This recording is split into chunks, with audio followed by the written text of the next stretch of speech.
Now we talk about the next property of that is the allotropy. Allotropy. Again we will draw here, write the names of 15: nitrogen, phosphorus, then arsenic, antimony and bismuth. This is the order of 15 group elements. Okay, 15 group elements. So allotropy, what do you mean by the allotropy?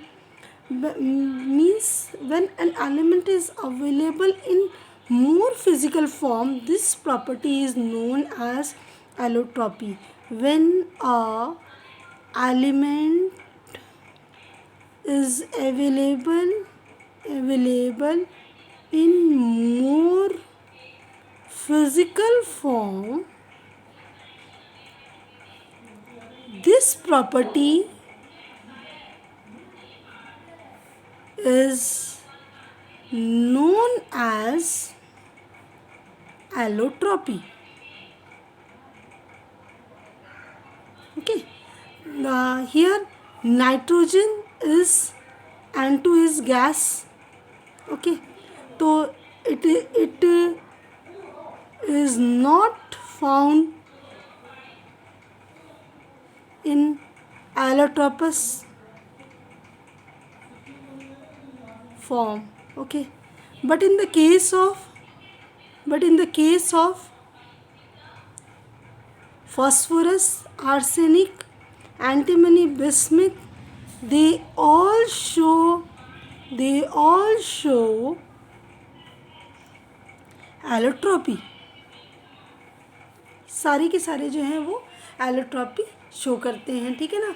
तो वो हम respectively जब phosphorus पढ़ेंगे तो phosphorus के allotropes देखेंगे. हमारा mainly nitrogen और फॉस्फोरस है हमारे सिलेबस में, तो फॉस्फोरस के हम एलोट्रॉप्स पढ़ेंगे जब हम फॉस्फोरस का देखेंगे. Okay, now talk about the chemical property we will discuss here. Chemical property, first we will discuss the oxidation state of 15 group element. Oxidation state, what do you mean by oxidation state? Oxidation state of element is that state in which element lose or gain electron.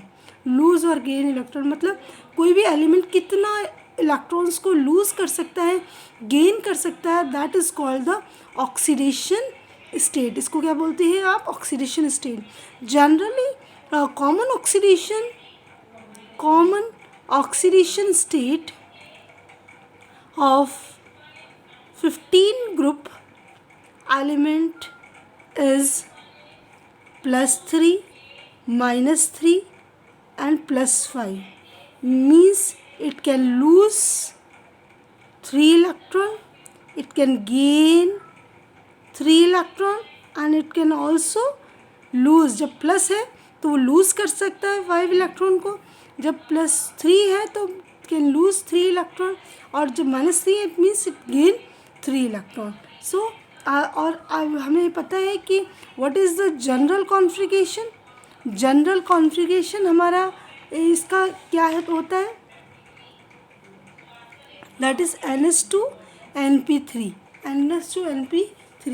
तो सबसे पहले यदि मैं बात करूं nitrogen की, तो nitrogen exhibits और शोज +1, +2, +3, +4 एंड +5 ऑक्सीडेशन स्टेट. ठीक है ना. क्या करता है नाइट्रोजन जो है वो +1, +2, +3 एंड +4 एंड +5 ऑक्सीडेशन स्टेट जो है वो शो करता है. ठीक है ना. अब बात करते हैं stability of different oxidation state. यदि मैं बात करूं स्टेबिलिटी, अब यहाँ पे आ जाते हैं कि +3 ये जो -3 ऑक्सीडेशन स्टेट है इसकी स्टेबिलिटी क्या है, बिलिटी ऑफ -3 ऑक्सीडेशन स्टेट. ठीक है ना. स्टेबिलिटी -3 ऑक्सीडेशन स्टेट की क्या है, when we are moving top to bottom or down the group, -3 oxidation state stability decreases. तो down the group -3 oxidation state stability decreases.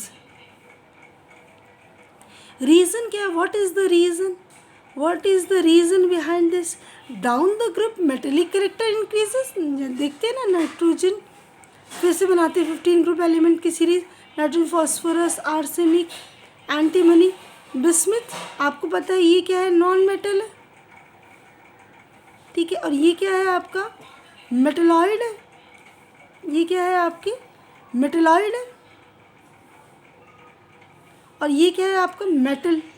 तो डाउन द ग्रुप जब हम जा रहे हैं तो क्या हो रहा है? मेटेलिक कैरेक्टर क्या हो रहे हैं? Metallic character increases. तो मेटेलिक कैरेक्टर इंक्रीज कर रहे हैं तो क्या हुआ है? आपका मेटेलिक कैरेक्टर जब इंक्रीज करेंगे तो tendency to lose electron increases. तो इलेक्ट्रॉन, आपको पता है मेटल्स का क्या होता है? Tendency to lose electron increases, ठीक है ना.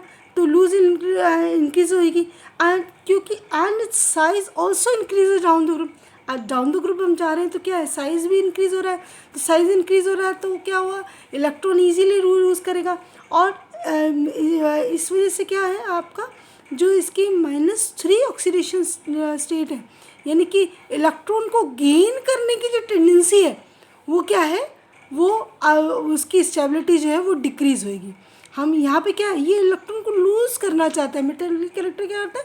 लूज़ करना चाहता है. बट यहाँ पे क्या है? -3 क्या है? गेन करने की टेंडेंसी है. तो यहाँ गेन करने की टेंडेंसी नहीं हो रही है. तो क्या होता है? जो डाउन द ग्रुप हम जा रहे हैं तो -3 ऑक्सीडेशन की जो स्टेबिलिटी है वो डिक्रीज़ होती है.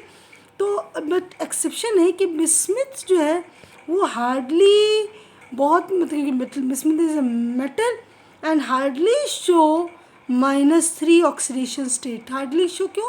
क्योंकि bismuth is a purely metal. Metal की जो टेंडेंसी होती है वो क्या होती है?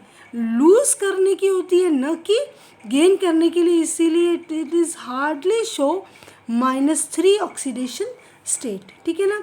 तो हम यहाँ पे बोलेंगे कि -3 ऑक्सीडेशन स्टेट जो है वो डिक्रीज होती है down the group and +3 oxidation state जो है वो इंक्रीज होगी and +5 oxidation state is also decrease. अब यहाँ पे एक क्वेश्चन मार्क आ गया कि +5 ऑक्सीडेशन स्टेट जो है वो डिक्रीज कैसे हो रही है. भाई यहाँ तो समझ में आ गया कि -3 है क्योंकि वो गेन हो रहा है, इलेक्ट्रॉन का गेन हो रहा है. बट यहाँ पर डिक्रीज, यहाँ पे क्या हो रहा है? लूज़ हो रहा है 3 इलेक्ट्रॉन. तो it is also okay, no problem. But +5 in it there is also lose 5 electron. तो यहाँ तो भाई लूज़ करने की टेंडेंसी तो बढ़ ही रही है. तो फिर यहाँ पे ये डिक्रीज़ क्यों हो रही है? ये हमारे लिए क्वेश्चन मार्क है.